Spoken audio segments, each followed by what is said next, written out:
मेरे बच्चे, कोई है जो निरंतर तुम्हें ही देखता है।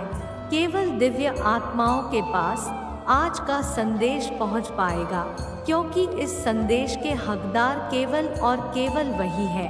मेरी प्रिय बच्चे, यह संदेश आज के दिन तुम तक पहुंचने का अर्थ है शीघ्र ही तुम्हारी मांगी गई सभी मनोरथ पूर्ण होने वाला है। व्यक्ति की गति, स्थिति और परिस्थिति कब बदल जाए यह कोई भी नहीं जान सकता है। सोने के पलंग पर विश्राम करने वाला एक पल में कैद खाने में बंद हो जाता है, और सूखी रोटी खराब जीवन यापन करने वाला एक पल में महलों का मालिक बन जाता है, क्योंकि हर एक चीज जीवन की गति और परिस्थिति को सबसे बड़ा मालिक देख रहा है। यदि आज तुम कष्ट में हो तो यहाँ मत भूलो, कोई है जो निरंतर तुम ही देख रहा है, तुम्हें देखकर मुस्कुरा रहा है कि तुम कितने धैर्यवान हो। मेरे बच्चे, मैं व्याकुल हूँ तुम्हें अपनी गोद में बिठाकर दुलार करने को, परंतु मैं तुम्हें इस सृष्टि में भी श्रेष्ठ पद और सम्मान इसलिए दिलवाना चाहती हूँ क्योंकि तुम उसके हकदार हो, जिसे तुमने अपने सत्य कदम से ही उसे कमाया है। अंकल 616 अवश्य लिखें। उस महान उद्देश्य तक पहुंचने के लिए मेरे प्रिय बच्चे, दिव्य लोक में बैठे तुम्हारे अभिभावक देवदूत तुम्हें देखकर मुस्कुरा रहे हैं। उनकी प्रेम दृष्टि तुम पर बनी हुई है। वह तुम्हें बताना चाहते हैं तुम्हारे लिए उच्चतम दिव्य लोक के द्वारा खुल चुके हैं, क्योंकि तुम प्रतिदिन भले ही छोटा किंतु आध्यात्मिक अभिभावन कर रहे हो। यदि आपको अपनी माता पर भरोसा है तो आज के इस दिव्य संदेश को अवश्य ही लाइक करें। मेरे प्रिय, आज मैं तुम्हें अत्यंत गहराई बात बताने जा रही हूँ जो तुम्हारे जीवन से जुड़ी हुई है। मैं जानती हूँ तुम्हारा मन निर्मल जल की तरह स्वच्छ और पवित्र है, और तुम अब भौतिक वस्तुओं की अधिक लालसा भी नहीं करते हो, क्योंकि तुम्हें तो उस अलौकिक रतन की लगन लग गई है जिसका अभी विनाश नहीं होता। विश्वास करें, जिसकी कल्पना तुम मस्तिष्क में कर रहे हो वह तुम्हें जरूर मिलेगा, चाहे वह अलौकिक हो या अलौकिक। तुम्हें सभी प्रकार के सुख सुविधा अवश्य ही प्राप्त होंगे। यह मत सोचना क्या, कब, कैसे और क्यों नहीं हो रहा है। विश्वास करना कि यदि तुम्हारी भावना सच्ची है तो वह तुम्हें मिलकर ही रहेगा। भाग्यशाली अंक 333 लिखें। अपनी कोई भी इच्छा प्रकट करें। मेरे प्रिय, अब मैं तुम्हें जो कहने जा रही हूँ उसे ध्यानपूर्वक सुनो और अपने मन में धारण कर लो।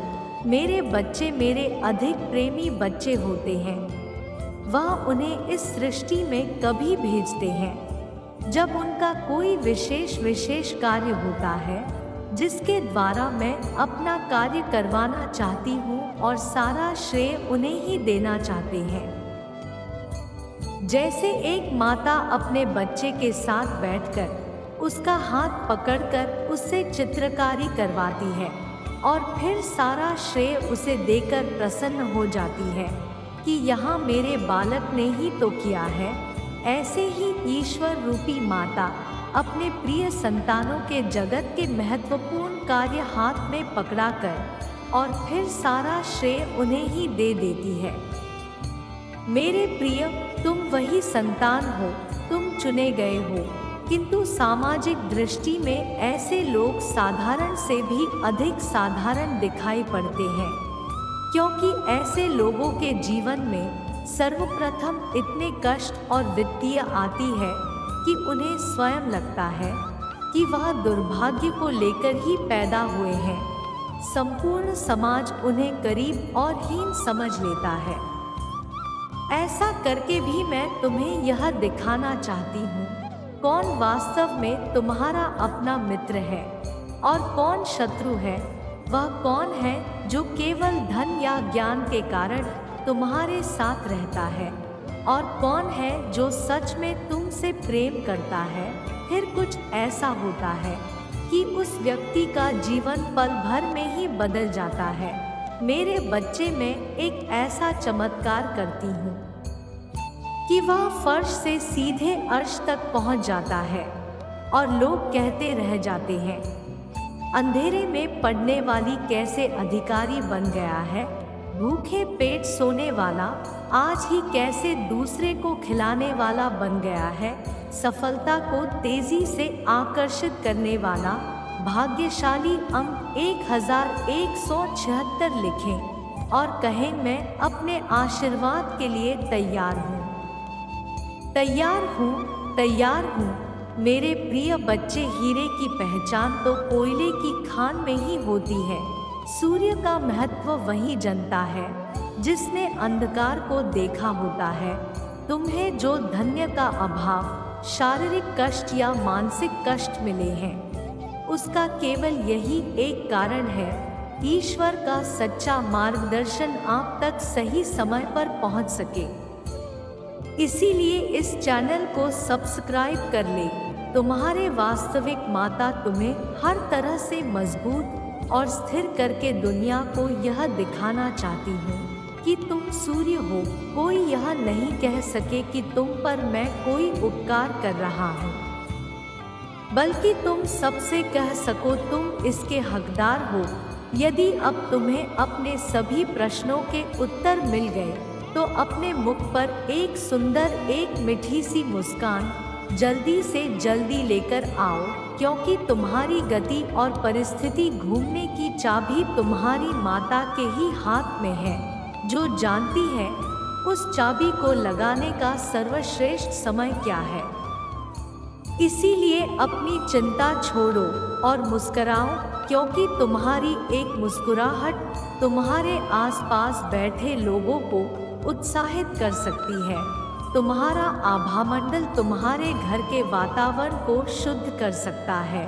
तो देर किस बात की है, आज तुम कुछ आनंद, प्रेरणा और विश्वास की लहरों को पाने के भीतर महसूस करते हुए नाचो। चारों दिशाओं में धन्यवाद कहो। मेरे बच्चे, कल सुबह तुम्हें एक चमत्कार मिलेंगे जो तुम्हारी वित्तीय समस्याओं को समाधान करेगा। दिव्या बदलाव के लिए भाग्यशाली अंक 555 अवश्य लिखें। मेरे प्रिय, सब कुछ सही दिशा में ही चल रहा है। तुम्हारा आने वाला समय किसी अद्भुत से कम नहीं होगा। यह समय शुभ समाचार और नए अवसरों से भरा रहेगा। तुम्हारे लिए कुछ अद्भुत होने जा रहा है। स्वयं को तैयारी कर लो मेरे प्रिय। तुम्हारे और तुम्हारे परिवार के लिए उज्जवल दिन आने वाले हैं। तुम्हारी वित्तीय, भावनात्मक, शारीरिक और व्यावसायिक फलेंगे फूलेंगे। बुरे दिन समाप्त होने वाले हैं। यदि तुम्हें विश्वास है तो ये अवश्य लिखें। तुम्हारे लिए कल्पना से भरी बड़ा कुछ करने जा रही हूँ, इसीलिए उत्सुक रहो, खुश रहो, सकारात्मक भाव में भरे रहो। तुम्हें अभी अंदाजा नहीं हुआ है कि किस तरह के आशीर्वाद तुम्हारे जीवन में आ रहे हैं। मुझ पर भरोसा करो, मैं तुम्हारे जीवन के हर तूफान में मैं तुम्हारे साथ रहती हूँ। मैंने तुम्हें वह सब कुछ दिया है जिसकी तुम्हें आवश्यकता है, और आगे भी मैं तुम्हारे लिए बहुत कुछ सोच कर रखी है। तुम खुश रहो, सकारात्मक में रहो, तो देखो तुम्हारे जीवन में कैसे कैसे चमत्कार होने वाले हैं। स्वयं को सजाओ, संवारो और अपनी रचनात्मक से जुड़ो। मेरे प्रिय, जो तुम्हारा है वह सदैव तुम्हारा ही रहेगा। उसे तुमसे कोई भी नहीं छीन सकता। मेरा दिव्य आशीर्वाद सदैव तुम्हारे साथ है। तुम्हारा कभी भी कोई भी बुरा नहीं कर सकता, चाहे वह कितना ही शक्तिमान क्यों ना हो। मैं तुम्हारे पक्ष में ही कार्य कर रही हूँ। केवल धैर्यवान रहो। अच्छी चीजें तुम्हारे रास्ते में है।